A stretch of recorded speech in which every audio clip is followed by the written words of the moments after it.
بسم اللہ الرحمن الرحیم۔ گمنام ہیروز کے معزز ناظرین، السلام علیکم۔ آئیے چلتے ہیں کہانی کی طرف۔ تم ہمیشہ میری مصیبتیں دور کرتے رہتے ہو، مگر کہاں چلے گئے ہو؟ میں بتاؤں گا تو تم یقین نہیں کرو گی، جبکہ پہلے بھی بتا چکا ہوں کہ میں پہلے جنم میں سانپ تھا۔ 1000 سال تک زندہ رہنے کے بعد انسانی روپ میں زندگی گزار رہا ہوں، لیکن ایک ناگن میرے پیچھے پڑ گئی ہے، مجھ سے شادی کرنا چاہتی ہے۔ سانپوں کا ظالم سماج کہتا ہے یہ شادی نہیں ہو سکتی، وہ ناگ ہے اور میں انسان ہوں، اس نے پھر مجھے جادو سے ناگ سانپ بنا دیا ہے۔ میں مجبور ہوں، سانپ کے خول سے نکل نہیں پا رہا ہوں۔ کیا تم ٹیلی پیتھی کے ذریعے مجھے اس ناگن سے نجات دلا سکتی ہو؟ یہ تم کس دنیا اور کس زمانے کی باتیں کر رہے ہو؟ میں بھلا کسی ناگن کے دماغ میں کیسے پہنچ سکتی ہوں؟ وہ نہ بول سکتی ہے نہ الفاظ ادا کر سکتی ہے، پھر میں اس کے اندر کیسے پہنچ سکوں گی؟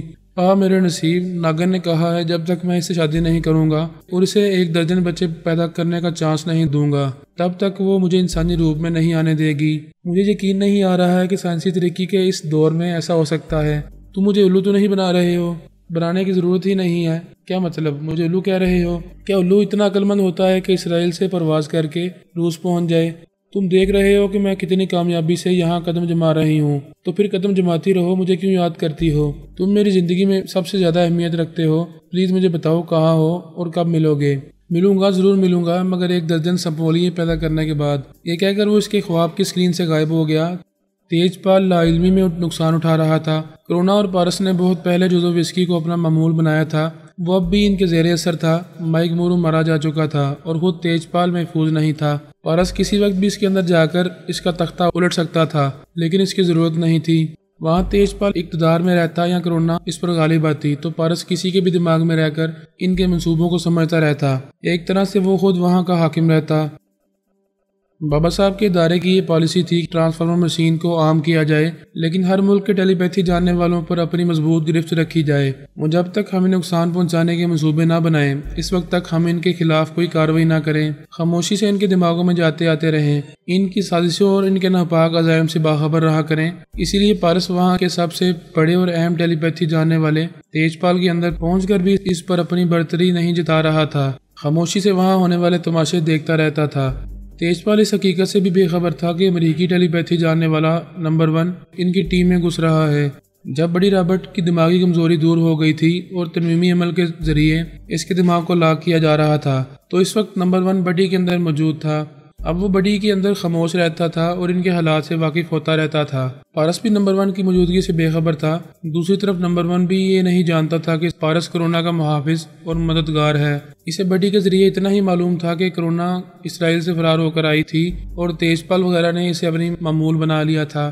پارس ہو، نمبر 1 ہو یا کرونا ہو، وہ دماغوں میں گھس کر رہنے کے باوجود ایک دوسرے کے بارے میں ادھوری معلومات رکھتے تھے۔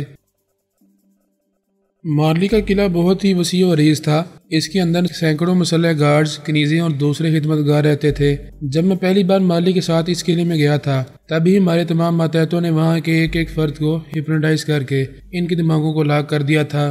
دوسری بار سونیا نے وہاں پہنچ کر دوبارہ وہاں کے تمام افراد کے دماغوں کو چیک کیا تھا اور اپنے ماتحتوں کے ذریعے ان کے دماغوں کو مکفل کرا دیا تھا۔ وہ تمام افراد قلعے کے باہر کی دنیا سے کوئی تعلق نہیں رکھتے تھے، باہر ان کا کوئی دوست یا رشتہ دار نہیں تھا، اگر کوئی تھا تو انہوں نے اسے بلا دیا تھا۔ ٹیلی پیتھی جاننے والے مخالفوں کو اس قلعے کے اندر سرنگ بنانے کے کوئی راستہ نہیں مل رہا تھا، وہاں کا کوئی فرد ان کی گرفت میں نہیں آ پا رہا تھا۔ ویسے قلعے کے اندر رہنے والے ہمیشہ باہر کی دنیا سے کٹ کر نہیں رہ سکتے تھے، زندگی کی اہم ضروریات پوری کرنے کے لیے دنیا والوں سے تھوڑا بہت تعلق رکھنا ہی پڑتا ہے۔ انہیں کھانے کے لیے راشن، پہننے کے لیے کپڑا اور لڑنے کے لیے جدید اسلحے کی ضرورت ہوتی تھی۔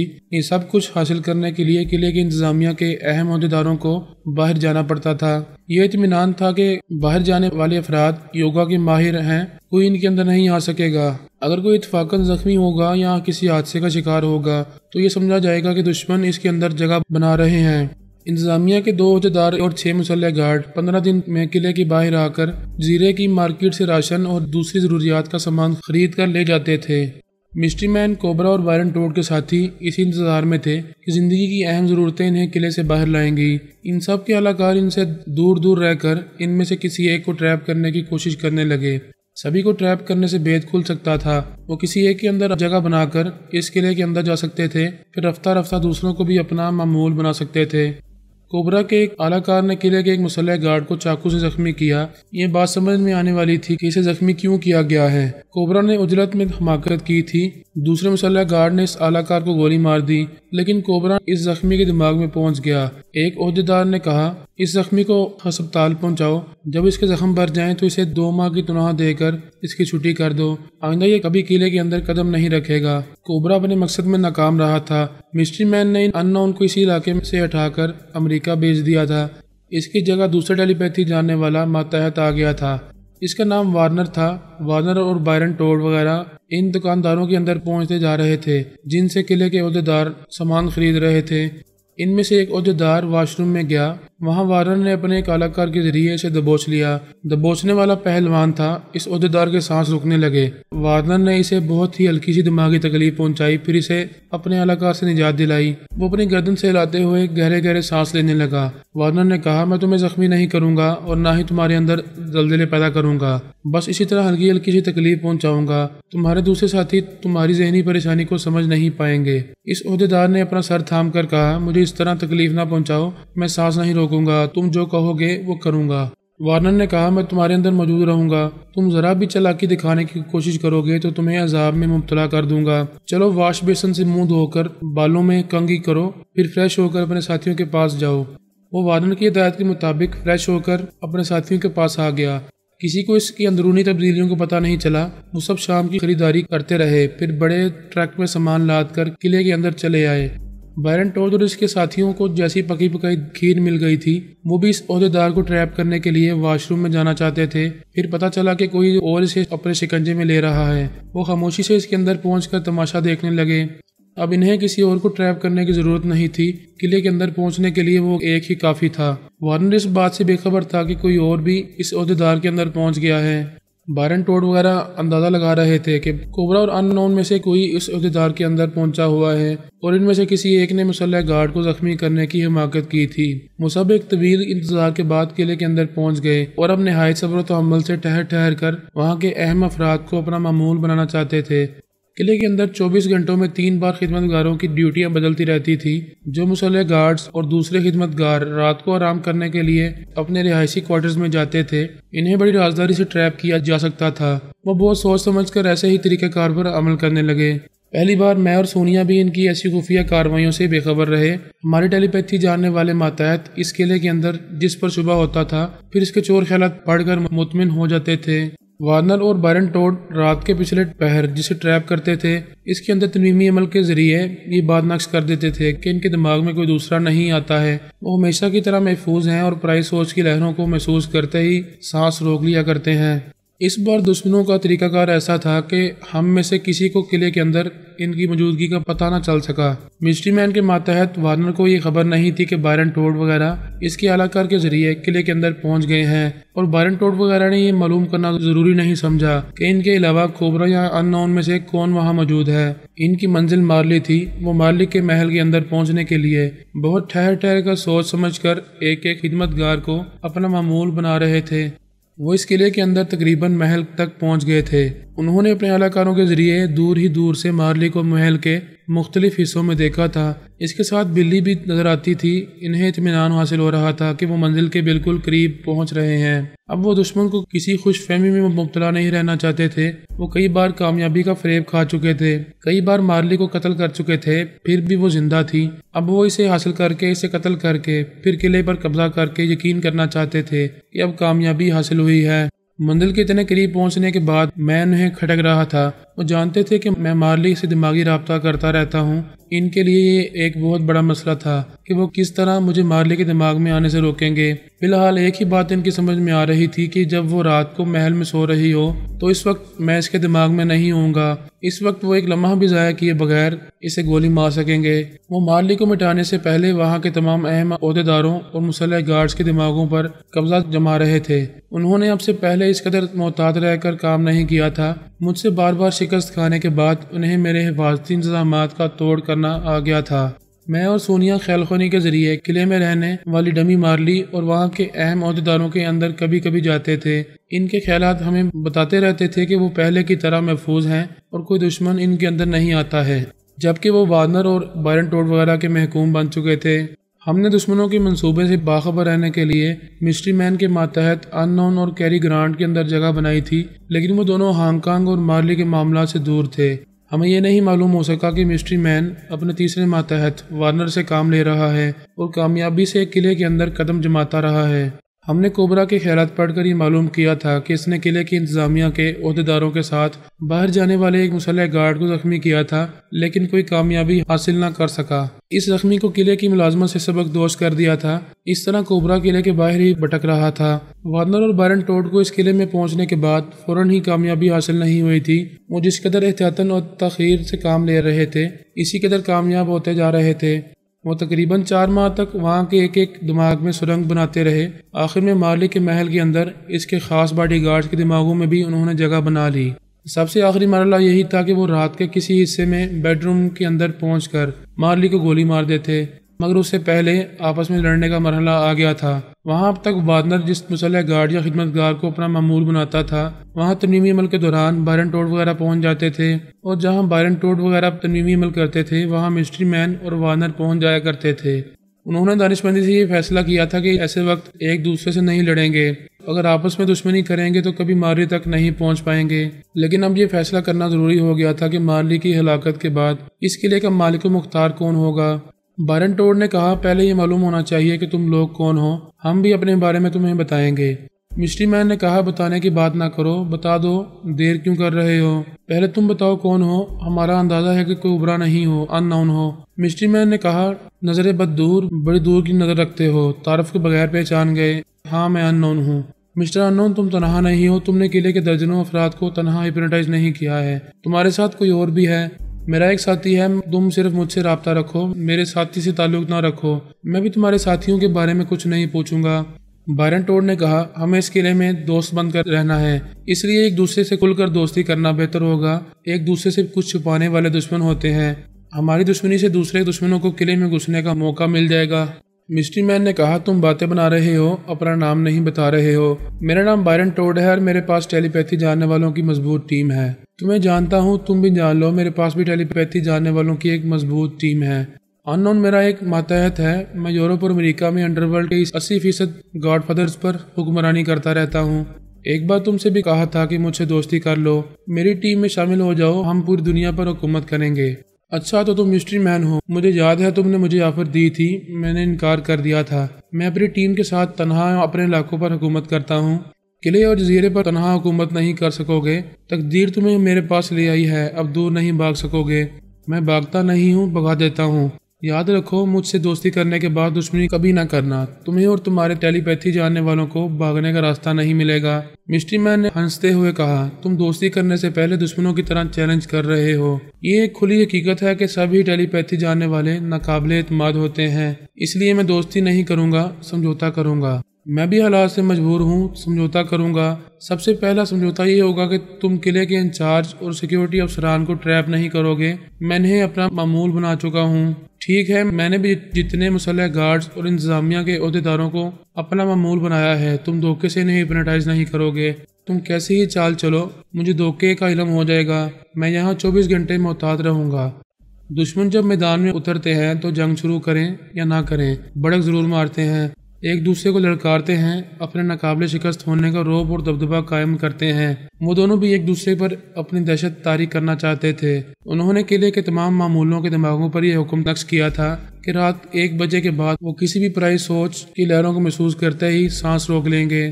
مجھے اور سونیا کو بھی اپنے اندر نہیں آنے دیں گے۔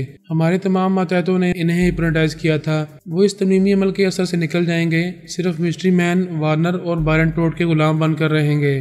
وہ پورے قلعے کو ہم سے چھین لینے کے لیے ٹھوس تدابیر پر عمل کر چکے تھے۔ مارلی کے بیڈ روم کے قریب صرف اس کے قابل اعتماد اور خاص مسلح گارڈز اور خاص کنیزیں جاتی تھیں۔ ٹھیک 1 بجے ان خاص خدمتگاروں کے دماغ بھی مکفل ہو گئے، مسٹری مین اور بائرن ٹوڈ وغیرہ ان پر مسلط ہو گئے۔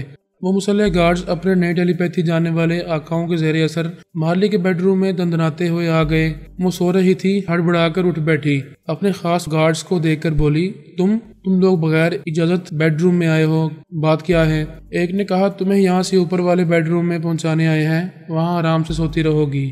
کیا بکواس ہے، کیا بول رہے ہو، کس لہجے میں بول رہے ہو؟ دوسرے نے کہا باتوں میں وقت ضائع نہ کرو، اسے گولی مار دو، فرحات کسی وقت بھی اس کے دماغ میں آ سکتا ہے۔ جو اس کی جان کی حفاظت کیا کرتے تھے انہیں جان کے دشمن بنا دیا گیا تھا۔ انہوں نے گن سیدھی کی، اس کا نشانہ لیا، پھر تڑا تڑ گولیاں چلائیں۔ ایک نہیں 6 گولیاں اس کے جسم میں اتر گئیں، اس کے حلق سے چیخ بھی نہ نکل سکی۔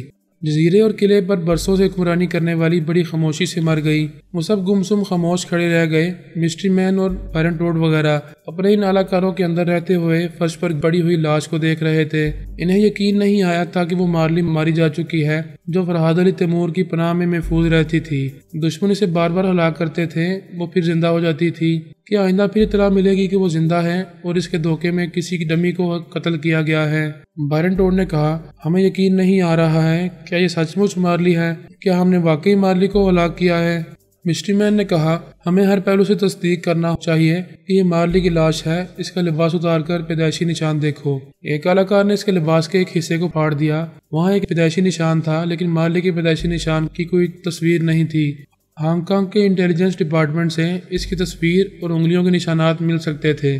مسٹری مین نے حکم دیا اس لاش کے پیدائشی نشان کی تصویریں اتارو، تمام انگلیوں کے نشانات لو، ہم صبح ہوتے ہی فیکس کے ذریعے نشانات وہاں کے سراغ رسانوں تک پہنچائیں گے، پھر ان کے دماغوں میں رہ کر صحیح رپورٹ حاصل کریں گے۔ ان کے احکامات کی تعمیل ہونے لگی۔ بائرن ٹوڈ نے کہا ہم ابھی مارلی کی ہلاکت کو راز میں رکھیں گے، فرحات کل صبح اس کی خیریت معلوم کرنے آئے گا تو اس کے مردہ دماغ میں اسے جگہ نہیں ملے گی، پھر وہ قلعے کے اہم افراد کے ذریعے مارلی کی ہلاکت کے بارے میں معلوم کرنا چاہے گا۔ ہمیں پھر ایک بار یقین کرنا اور مطمئن ہونا چاہیے کہ وہ قلعے کے کسی ایک فرد کے بھی دماغ میں نہیں پہنچ سکے گا۔ مسٹری مین، وارنر، ہاروے اور بیکر برائٹ میری آواز اور لہجے کو گرفت میں لے کر قلعے کے تمام افراد کے دماغوں میں جانے لگے۔